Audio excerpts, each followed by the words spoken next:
Olá, meus queridos amigos, meus bebês jurídicos que já me acompanham lá no Instagram, @advogadanarafernandes. Bom, gente, o vídeo de hoje é para contar a minha história de vida, como eu fui aprovada no exame de ordem. Eu sei que muitos de vocês estão passando por essa fase agora, né? Muitos foram reprovados na primeira fase, alguns foram aprovados aí na primeira fase, estão se preparando para a segunda fase. Então eu quero contar para vocês a minha história pessoal. Faz 15 anos já que fui aprovada na OAB, né? Eu me formei lá em 2007. Em 2007 mesmo eu prestei o exame. Então já quero que você deixe seu like nesse vídeo, se inscreva no canal, sabe por quê? Todas as quartas-feiras, 19h30, a gente tem aula gratuita de prática processual. E não é prática processualzinha inventando história, não. É processo de verdade, tá bom? Eu trago aqui meus processos da área criminal, trabalhista, previdenciária. A gente analisa e aprende junto. Então, espero vocês na live e já deixa o like aqui nesse vídeo também. Bom, gente, então vamos lá, sem delongas, eu vou contar pra vocês como eu fui aprovada no exame de ordem, tá? Bom, o ano era 2007, né?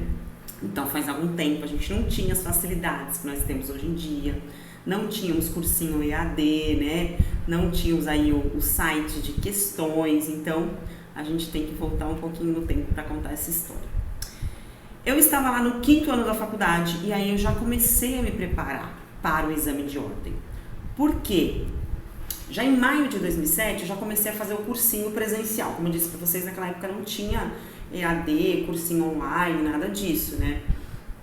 Então, eu já comecei a fazer o cursinho nos sábados à tarde, já no último ano da faculdade. Porque exatamente assim como você, meu amigo, eu cheguei no 5º ano com a sensação de que eu não sabia absolutamente nada. E principalmente as matérias mais basilares, direito constitucional, que a gente vê até o 3º ano e depois a gente entra em processo, então o direito constitucional fica um pouquinho para trás. Eu não lembrava mais absolutamente nada. Então, se você está no 5º ano, está com essa sensação de que não sabe nada, não aprendeu nada, é absolutamente normal. Aí eu comecei a fazer o cursinho nos sábados à tarde, né, das 2, acho que das 2 às 8 ou eu não me lembro, eram umas 4 horas no sábado à tarde, acho que era das 2 da tarde às 6, era um curso de revisão preparatório para o exame de ordem, tá? E aí o que aconteceu? Quando foi em novembro, já acabou as aulas da faculdade, né? Eu já tinha sido aprovada em todas as matérias, eu nunca tive problema de DP, de precisar de ponto, meio ponto, essas coisas, nada. Então aí o que aconteceu? Eu comecei a frequentar o cursinho todos os dias à noite. Então era como se eu continuasse indo para as aulas da faculdade. Das 7 às 10 eu ia para o cursinho à noite e aos sábados eu também ia para o cursinho estudar. Então eu meti a cara estudando também. Nesse tempo eu trabalhava no escritório de advocacia que eu tinha certeza absoluta que eu seria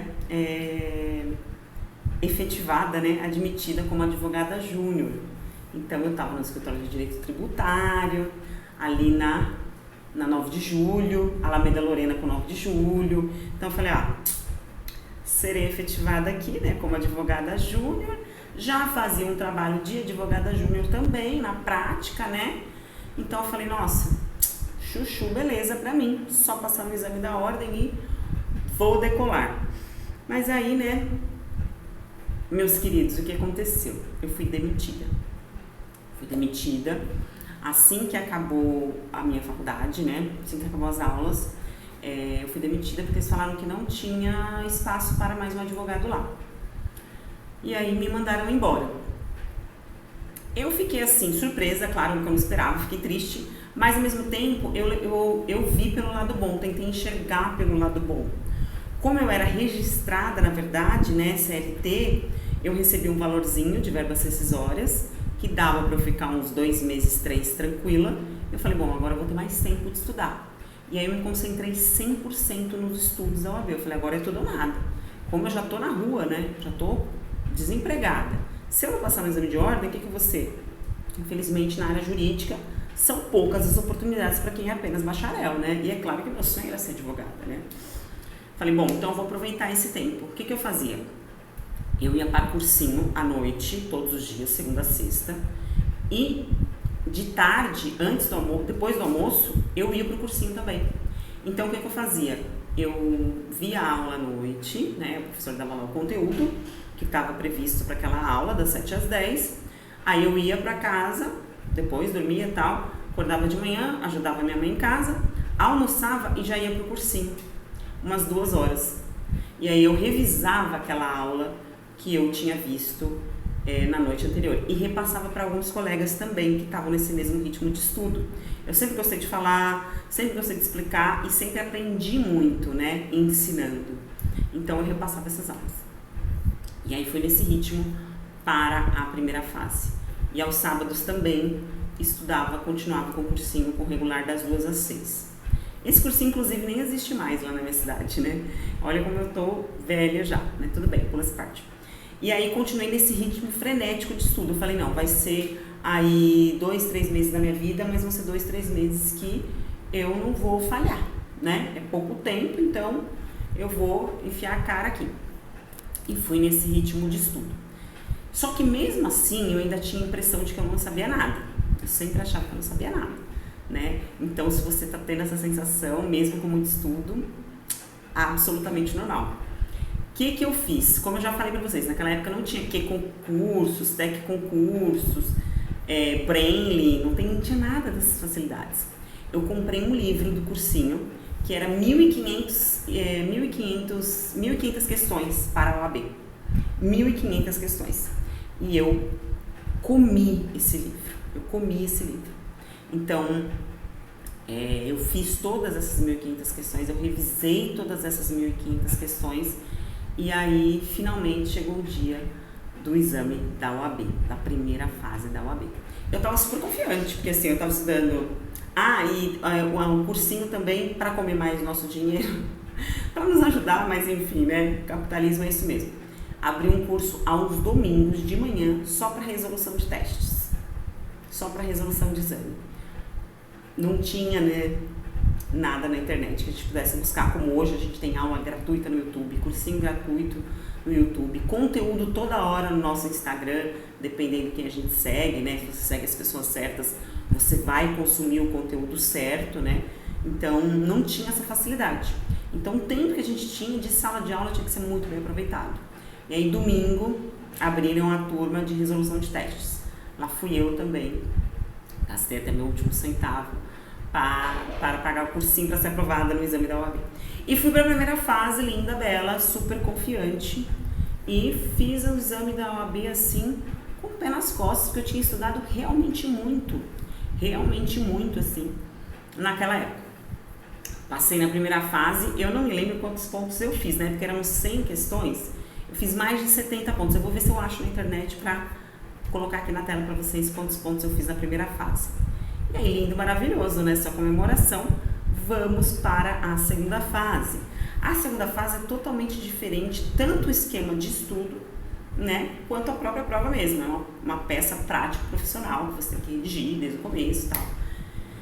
E aí tinha pouco tempo, né, para peça prática profissional. Na verdade, a minha carteira da OAB é de 2008, mas ela saiu acho que em março. Eu fui aprovada mesmo em 2007, né? Então eu já virei o ano de 2007 para 2008 com a aprovação. Ainda não tinha carteira, mas já tinha aprovação. E aí comecei a estudar para a segunda fase. Na segunda fase, o que eu fazia? Eu ia para o cursinho só à noite, das 7 às 10, e aos sábados também. E eu passava as madrugadas redigindo peças. Redigindo peças. Naquela época tinha os professores, mas também tinha as monitoras, que eram recém-aprovadas na OAB, que aliás eram ótimas, e que corrigiam as nossas peças, mostravam exames de ordem de gente que tinha reprovado, de gente que tinha aprovado, onde que tinha errado, onde que tinha acertado. E eu fui acumulando uma ansiedade muito grande, porque eu tinha ido muito bem na primeira fase, então eu tinha mais que obrigação de ir bem na segunda fase, né? Nesse inteirinho, entre a primeira fase e a segunda fase, eu arrumei eu não podia mais ficar sem trabalhar, né? Eu arrumei um emprego, estágio, sei lá, however. Enfim, ganhava pouquíssimo, era longe de casa, mas eu não podia mais ficar sem trabalhar, porque eu tinha cursinho para pagar naquela época, a gente podia levar livros, né? livros de doutrina. Então eu tinha que comprar os livros. Eu falei, bom, vou ter que conciliar, né? E estudar madrugada, estudar sábado, estudar domingo e encarar o exame da segunda fase. E o meu chefe, o advogado, ele era um porco escroto, é lógico, eu não vou falar o nome dele, mas ele era um porco escroto que adorava assediar as meninas moralmente e também falar gracinha, né? Que hoje a gente chama de assédio sexual, mas naquela época, 15 anos atrás, a gente meio que tolerava, assim, né? Que as mulheres vão me entender. Mas enfim, tinha que continuar. Ganhava super pouco, mas o pouco era o valor que eu pagava em cursinho, em livro e tal. Aí fui para a segunda fase. Na segunda fase eu estava super nervosa. A minha letra, quem me conhece sabe, é das piores. É ruim mesmo, porque a minha letra é feia. E eu nervosa, te juro por Deus, eu pegava a caneta assim na segunda fase, a caneta tremia na minha mão. Então, aí tinha as questões, né, e a peça prática profissional. E aquela letra ficou horrorosa, eu já saí super desanimada da segunda fase, falei, nossa, tá me bomba, tal. E aí naquela época demorava para sair o resultado, né? A OAB marcava assim, sexta-feira, 17 horas, será divulgado o resultado da segunda fase. Aí o que acontecia? Eu tinha que chegar em casa do meu trabalho, estágio, ligar o computador, conectar na internet, barulhinho da internet, que é de antigamente, sabe? E esperar ver lá, carregar a lista para sair meu nome. E, gente, a OAB, naquele exame, ela resolveu adiar o resultado do teste por 2 semanas. Então, eu esperava a semana toda, chegava sexta-feira, eu chegava do estágio, ligava o computador, resultado adiado, mais uma semana. Foi 2 semanas assim. Meus nervos já não aguentavam mais. O que aconteceu? Eu passei mal. Meu rosto ficou todo empipocado, eu não sei o que foi aquilo. E aí fui pro médico, fui pro pronto-socorro. E eu falei pro médico, tudo que tá acontecendo, a OAB, né, escritório, uma bosta, trabalhar lá. E aí ele já me deu um diazepam e falou, filha, dorme, né, que amanhã é outro dia. E é isso mesmo. E foi o que eu fiz. E depois de 2 semanas, depois de tanta luta, eu vi lá o meu nome nos aprovados, no exame da OAB, na segunda fase, fiz direito penal na segunda fase, a peça cobrada foi alegações finais, né, memoriais, e tinha uma série de coisas para ser cobrada na prova, né, saiu o gabarito, depois saiu o resultado, no gabarito tinha uma nulidade, eu esqueci de colocar nulidade, então minha cabeça ficou assim, ó, já não tenho a cabecinha pequena, né, minha cabeça ficou desse tamanho assim, e eu fiquei super nervosa, mas tirei da minha garganta aqui o meu grito de aprovada na OAB e já faz 15 anos. E é isso. E tô até hoje aí na luta da advocacia. Então, se você, meu amigo, tá estudando para a OAB, tá achando que não sabe nada, tá achando que não estudou o suficiente, tá achando que não vai passar, todas essas sensações fazem parte do processo, tá bom? O que você tá vivendo hoje, pode ter certeza, é uma fase na sua vida que vai passar. Tá? É uma fase que você vai lembrar para sempre. Olha só eu aqui contando a história de 15 anos atrás, parece que foi ontem. E assim, é tudo muito bom, quando você começa a advogar é tudo muito novo, tudo muito encantador. Então viva cada fase e aproveite o processo, tá bom? A vida não é fácil, realmente não é fácil para ninguém. Não foi para mim, não vai ser para você. Não espere que as coisas se resolvam num passe de mágica. Mas se esforce e dê o seu melhor. Espero que vocês tenham gostado. Eu abri meu coração aqui para contar uma história pessoal. E se você gostou, deixe o seu comentário. Não esqueça de me seguir lá no Instagram, @advogadanarafernandes. E às quartas-feiras espero vocês para as nossas lives de prática processual, advocacia de verdade. Muito obrigada e até o próximo vídeo.